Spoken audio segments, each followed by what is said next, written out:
Eu não vou embora, eu não vou embora. E São Januário virou minha casa agora. Eu não vou embora, eu não vou embora. E São Januário virou minha casa agora.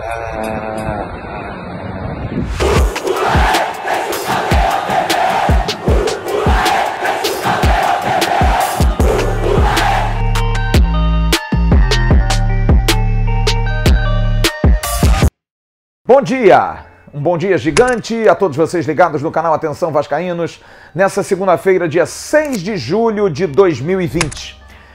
Estamos nessa expectativa e já vamos trazer a informação. E aí, será que Fred Guarim fica na colina ou Fred Guarim volta para a Colômbia? Será que os problemas particulares do gringo realmente vão impedir o prosseguimento dele aqui no Brasil ou não?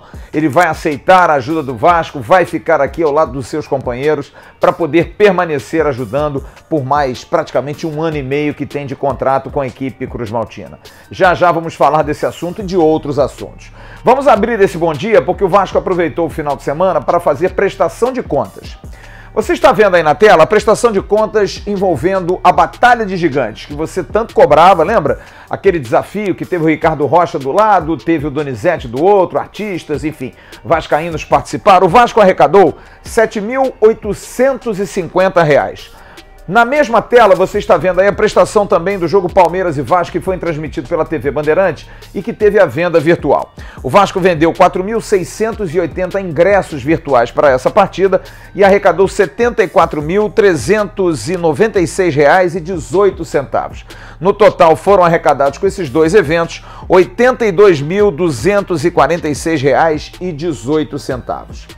Uma outra prestação que o Vasco fez importante foi do evento de quinta-feira. Você está vendo aí na tela Vasco e Madureira. Mais do que uma prestação de valores, também informações importantes quanto àquilo que o Vasco ganhou em termos de views, em termos de compartilhamentos, em termos de inscrições no seu canal no YouTube. O Vasco ganhou 129.065 novos inscritos. Teve 2.326.572 visualizações. 2.326.572, um belíssimo número. 465 picos do mesmo momento, na mesma hora, simultâneos. É realmente uma marca muito grande, principalmente para quem começou com pouco mais de 500 mil inscritos. Arrecadou R$ 78 mil em superchat. Impressionante, realmente uma ótima arrecadação. R$ 21 mil em 1.080 ingressos virtuais vendidos para aquela partida. Arrecadou R$ 14 mil com 189 novos sócios que entraram na quinta-feira durante o jogo. E arrecadou R$ 27 mil para 92 doações para o CT, incluindo a venda de 34 camisas do CT, com a qual o time jogou na quinta-feira diante do Madureira. Foram R$ 140 mil arrecadados. E também no final de semana foi anunciado que o Vasco chegou a 700 mil inscritos. Estava com 600 e pouco, já chegou a 700 mil inscritos. É o sexto clube com o maior número de inscritos em termos de televisão da própria instituição. Então agora é tratar de seguir, tratar de se inscrever na Vasco TV, porque vai ajudar demais o nosso clube. O Vasco já está fazendo uma programação para o seu aniversário e vai juntar aí no dia 21 de agosto também a questão da inauguração do novo CT. Aliás, sobre o novo CT, eu conversei no domingo rapidamente com o Carlos Leão, que é o CEO da obra do CT, e ele me disse que vai acontecer hoje em São Januário uma reunião de planejamento para se saber o que vai ser feito nesse mês de julho, que é praticamente um mês final. A princípio, até o dia 15, devem estar chegando aí os módulos habitacionais que vão servir de morada, né? No caso, vestiários e salas e ambientes importantes para o funcionamento do centro de treinamento, e talvez até o final do mês, início de agosto, o plantio dos 2 gramados, e esses gramados podendo já ser utilizados pelos atletas profissionais do Vasco da Gama. Mas esses gramados também vão servir para um grande evento que o Vasco vai fazer junto com os seus sócios e também torcedores. Você está vendo aí na tela. O Vasco fez uma promoção para o dia 22 de agosto, que é um sábado. O aniversário do Vasco cai numa sexta-feira, dia 21, que é o jogo no CT. Você vai poder jogar no CT. E você faz de que forma? Você paga, por exemplo, R$900 para fazer parte de um jogo no novo gramado. Você escolhe a posição e a hora que você quer jogar. E R$1.400 você joga com um ídolo ao seu lado. Vamos então aqui fazer um esmiuçar disso. Se você quiser ser goleiro, você sendo sócio, você paga R$900. Se você quiser ser jogador de linha, sendo sócio, você paga R$1.100. Se você não for sócio para ser goleiro, você vai pagar R$1.000. E se você, não sendo sócio, quiser jogar na linha, você vai pagar R$1.200. Você também tem uma outra opção, que é jogando com um ídolo. Nesse primeiro jogo, o ídolo é o seu treinador, mas você pode jogar também como companheiro desse ídolo dentro de campo. E aí você tem as opções também de, sendo sócio, você como goleiro, para esse jogo você paga R$1.400, não sendo sócio você paga R$1.500, para jogar na linha sendo sócio R$1.600 e você não sendo sócio querendo jogar na linha, você paga R$1.700. Você vai receber uma bag com alguns apetrechos importantes, uma camisa do CT, você vai ganhar um calção preto ou branco, uma meia branca ou preta e também uma máscara e um tubo de álcool gel dentro desse kit que você vai receber. Então você entra através desse site, você entra através desse link, você vai saber exatamente como participar desse grande evento, que vai ajudar a arrecadar também para o Vasco e vai fazer a comemoração da inauguração do CT e também no aniversário de 122 anos do Vasco da Gama. É uma grande oportunidade, né? Para você que é peladeiro, você que de repente tem esse sonho, vai poder jogar de repente do lado do seu craque ou então vai poder jogar também no campo do novo CT do Vasco da Gama. A comissão técnica do Vasco se reuniu, como eu disse, na última sexta-feira e já definiu que vai fazer programações semanais, de semana em semana. Eu conversei no sábado com o preparador físico Léo Copertino. E o Léo foi bastante claro comigo. Disse que a ideia é fazer 6 dias de treino, 1 dia de folga e, se puder, dependendo dos protocolos, fazer amistosos sim, com equipes que possam estar dentro de todos os protocolos de segurança.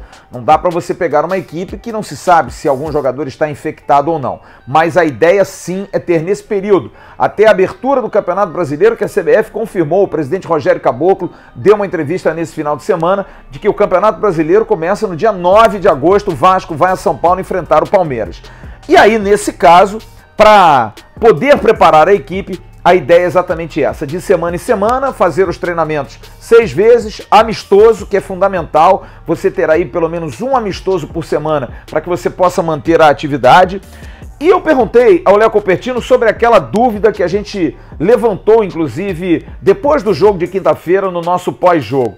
O Vasco, por estar há mais tempo, mas agora ficar mais tempo parado, pode ter desvantagem em relação ao Palmeiras, que, por exemplo, não está treinando, só vai voltar a treinar depois de amanhã, na quarta-feira, mas vai terminar o Campeonato Paulista mais em ritmo de competição? E ele foi bastante claro comigo. Ele acha que quem está treinando há mais tempo, quem está há mais tempo na atividade, não tem como não ter vantagem. Realmente é algo que vai ajudar demais. Pena que foram 2 jogos, por isso a importância de se ter os amistosos, porque em cima desses amistosos você consegue dar mais ritmo à equipe. E aí o técnico Ramon Menezes vai começar a observar variantes, expectativa aí em relação a reforços, mas tudo com tempo. Vai se ter tempo suficiente para que o Vasco possa se preparar bem, estar bem fisicamente, mais do que nunca entrosado, fazendo aí seus treinamentos táticos de posicionamento da equipe, para o Vasco ter uma equipe pelo menos competitiva para a abertura do Campeonato Brasileiro.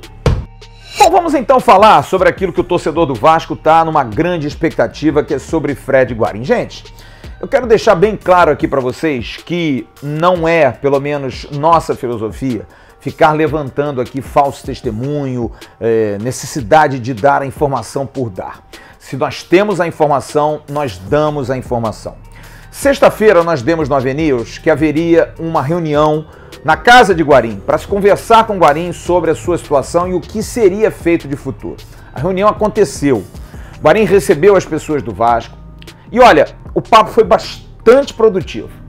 Na verdade, o que acontece é o seguinte: o Guarim está passando por um problema particular muitíssimo sério, muito sério, e acumulou várias situações. Ele está se separando, tem 3 filhos, um de um casamento e 2 de outro casamento, está com problemas também com outros entes da família, com seu irmão, querendo dar mais atenção ao irmão. Tudo isso está num momento complicado da pandemia, porque ele ainda assim está sozinho no Rio de Janeiro. Não tem ninguém aqui para poder trocar ideias, morar, estar junto, que é fundamental. Você cumpre aí o afastamento, não estando muito próximo das pessoas, mas tem uma hora que você precisa conversar com alguém, trocar uma ideia, ter alguém dentro da sua casa. De repente, Guarim tinha até o final do ano passado, até o início desse ano, muita gente na sua casa e por um problema com a esposa, acabou se separando. O Vasco dá todo o apoio psicológico aos jogadores, está dando todo o suporte, inclusive porque o presidente é médico, o presidente está à frente dessa situação, está preocupado com isso e está dando tempo para que Guarim possa definir a sua vida. Guarim tem uma pessoa muito importante fora do Brasil, que nós inclusive já entrevistamos aqui no canal, que é o seu coach Juan. O Juan, eu conversei com ele rapidamente no sábado, e Juan me disse, não, Flávio, a gente está conversando, estamos tentando ajustar as situações, mas Juan está preocupado, é claro que está, porque é algo que atinge diretamente a cabeça do Guarim, que nem o futebol, nem o trabalho vai ajudar. Ele realmente não está bem, é um problema inclusive clínico. Mas você, torcedor do Vasco, pode estar perguntando, poxa, mas e aí, vai definir quando? Gente, é bom a gente colocar aqui, não sejamos injustos. Não é porque o Guarim está de corpo mole, ele não jogou. Não, gente, todos nós podemos ter o mesmo problema. E o que acontece é o seguinte, a gente recebeu no sábado uma informação que era certo. Guarim iria voltar para a Colômbia. Guarim não ficaria no Vasco. E não é pelo Vasco, longe disso. Não ficaria no clube por conta da necessidade de estar mais próximo daqueles que ainda têm contato da sua família. Estar mais próximo com o irmão, estar mais próximo com os filhos, tentar mais diretamente fazer uma separação ser não tão difícil, não tão complicada como já está sendo.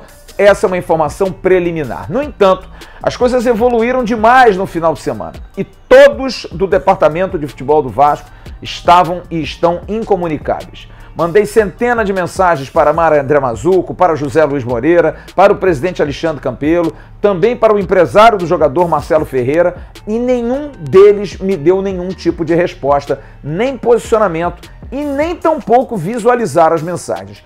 O que é minimamente estranho, apesar de ser no final de semana de folga, mas todas essas pessoas sempre reagem, sempre dão algum retorno. E a gente fica na dúvida, por quê? Será que há algum problema muito sério que não pode ser exposto? Ou será que, porque o clube não tem nenhuma posição de Guarim, também não pode se posicionar? No caso, fiz questão de, em última instância, mandar uma mensagem para o Fred Guarim, como eu fiz, inclusive, na última sexta-feira. E o Fred Guarim estava online, estava vendo, estava olhando as mensagens. Não viajou a princípio. Quem está online no celular nem sempre está viajando. É uma suposição. Mas a gente vai ter que esperar hoje para ter algum posicionamento. Eu creio nitidamente que Vasco e Guarim estão esperando as coisas acontecerem, o melhor momento para explicar ou a saída dele ou a permanência dele e em que condições. Particularmente, como eu disse no início desse nosso papo, não estou aqui para ficar arriscando nem ficar dando chute. 50% de chance. Aí eu digo aqui, não, ele vai. E ele vai, poxa, você é muito bom. Eu digo que ele fique, aí ele fica, poxa, você é muito bom. Como pode também errar. Só que esse caso não é um caso de acerto e de erro. Se não se tem a informação, por algum motivo, a gente não vai ter essa informação. Porque geralmente a gente consegue as informações conversando com um ou com o outro. Hoje, o que eu tenho mais de concreto é de que Fred Guarim poderia sim voltar para a Colômbia e o Vasco estaria dando suporte a ele. Se ele quiser ficar aqui, o Vasco vai dar suporte.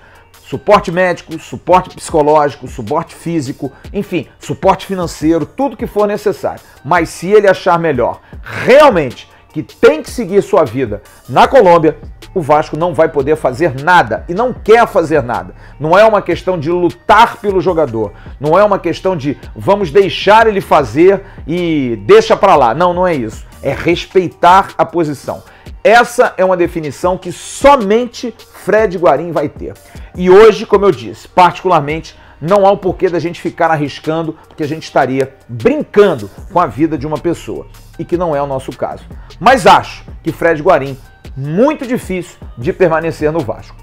Tomara que eu queime a língua. Inclusive, eu estou até adicionando esse vídeo aqui ao nosso Bom Dia, você tá vendo aí, o Guarim fez uma live ontem de poucos minutos, ficou enigmático, um vídeo em que só aparece uma imagem de São Januário e depois aparece o Guarim em São Januário. Olha, a gente não tá realmente muito por dentro do que pode estar acontecendo, mas que tem algo acontecendo, está. De repente, ele até vai hoje treinar, ou não. Como eu disse agora há pouco, está nas mãos dele. O Vasco já fez tudo que tinha que fazer, já fez todos os apelos, já mostrou a importância dele, está nas mãos dele a decisão. Vamos ver. Volto a dizer, não estamos aqui para arriscar, mas essa live aí foi minimamente estranha. O que estaria fazendo Fred Guarim em São Januário, hein? Segue o Bom Dia Gigante. Para a gente concluir esse Bom Dia, um assunto que muitos torcedores cobraram, e eu mantenho a posição aqui, sobre a questão de salários pagos. O Vasco vai pagar salários, mais tardar hoje ou amanhã. O que está acontecendo, na verdade, é o seguinte, eu também trouxe essa informação aqui na sexta-feira no AVNews. O Vasco tem uma proposta feita a todo o elenco, que está em atraso, indo para 4 meses de salários atrasados, de parcelar 2 desses 4 meses e juntar com aquilo que alguns jogadores estão para receber do ano de 2019 e dividir em 12 vezes, não mais 8 vezes, a princípio 12 vezes, pagando essas 12 vezes a partir do dia 20 de agosto, que é o vencimento do mês de julho. No entanto, para pagar os 2 meses que estão em aberto, além dos outros 2, um já venceu e outro, pela conta do Vasco, ainda vai vencer nesse agora 20 de julho, o Vasco quer fazer os pagamentos desses 2 meses de atraso e aí assinar já o acordo com o jogador. Pagou o A, assina um acordo com A. Pagou o B, assina um acordo com B. No entanto, nem todos os jogadores estão aceitando a proposta de parcelamento, então a discussão está aumentando. Eu pude conversar com uma pessoa ligada à área financeira do Vasco que me disse o seguinte: a determinação é presidência e departamento de futebol. Perguntei ao Carlos Leão, que é o VP de finanças do Vasco, e ele me disse: Flávio, não posso falar absolutamente nada, mas a informação que nós temos é essa, que há uma necessidade de se firmar os acordos para aí sim poder fazer os pagamentos, para fazer tudo de uma vez. Mas, se os acordos demorarem muito a serem firmados, vai se fazer logo o pagamento desses 2 meses para que a coisa fique tranquila e o Vasco não tenha o grande risco de perder jogadores. Porque, como inclusive trouxe na última sexta-feira aqui, a situação, por exemplo, de Raul não está tão fácil para renovar, não está tão tranquila assim como se poderia imaginar. Há uma proposta de acordo, mas a proposta não está agradando e o Raul realmente tem outras propostas, tem outras sondagens e pode, não por esses atrasos, mas até pelo atraso do ano passado, que inclui depósito de fundo de garantia, pegar o passe na justiça. E é um jogador que tem 23 anos de idade. É um jovem que o Vasco tem 80% do seu passe. E de repente perder por essa questão é complicado. Como foi no caso do Marrone, que o Vasco acabou tendo que pagar tudo para não ficar chupando o dedo, porque poderia perder o dinheiro livre. É o que poderia fazer o agente ou poderia fazer a empresa que agencia o Marrone. Acabou que o Vasco foi lá e pagou. Os demais jogadores estão na mesma condição, esperando que o clube possa acertar, fazer uma proposta e que todos possam aceitar. Mas, nesse momento, a informação que nós temos está mantida. Dificilmente passa de hoje a amanhã o pagamento de pelo menos 2 meses dos 3 meses de salário atrasado dos atletas e os 2 próximos salários. Maio, que venceu em junho. Junho, que vai vencer agora em 20 de julho, junto com os vencimentos do ano passado, a partir de 20 de agosto, o Vasco fazendo acordo com seus atletas para poder pagar sem nenhum tipo de problema. É isso aí, gente. Logo mais, a partir das 7h30 da noite, temos 2 convidadaços. Na abertura, a partir de 7h30, o Bruno Maia, que foi VP de marketing do Vasco da Gama, que está lançando um livro para falar exatamente dessa novidade aí de televisão de clube, de transmissão por streaming. A gente vai debater com ele, que é um expert no assunto. E a partir de 8h15 da noite, Ramon Menezes Rubner, o técnico do Vasco, estará conosco. Vamos falar dessas 2 primeiras partidas sob seu comando e agora projetar o Campeonato Brasileiro. Mande as suas perguntas, mande a sua participação. Vai ser um grande prazer, mais uma vez, mais um serviço que a gente vai tentar fazer para você. E aí, gostou da resenha de ontem? Gostou do debate do AV sobre televisão, sobre tudo isso que envolve aí transmissão, com a presença de um ex-presidente do Procon para defender a gente que está aí querendo saber como é que vai ficar a questão do Premier? É isso, gente. Mande sugestões, que tipo de debate que você quer ouvir e mande também a sua opinião. Eu gosto muito de saber, como todos nós gostamos. Curta também as nossas redes sociais no @avascaínos, Facebook, Instagram e Twitter. A gente dá muita notícia por lá. Hoje provavelmente vai ter podcast. Eu acho que o debate de ontem vai virar podcast. Amanhã vai ter podcast na live. Sexta-feira também tem o nosso podcast no Spotify e também em demais agregadores. Um grande abraço, uma ótima segunda-feira. A gente se vê logo mais na live. Tchau, turma.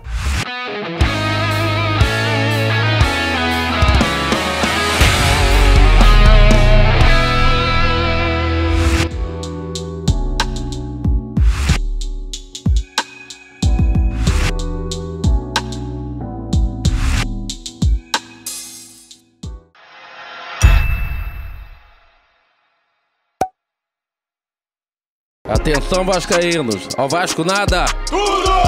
Então como é que é? Casaca, casaca, casaca, casaca, casaca.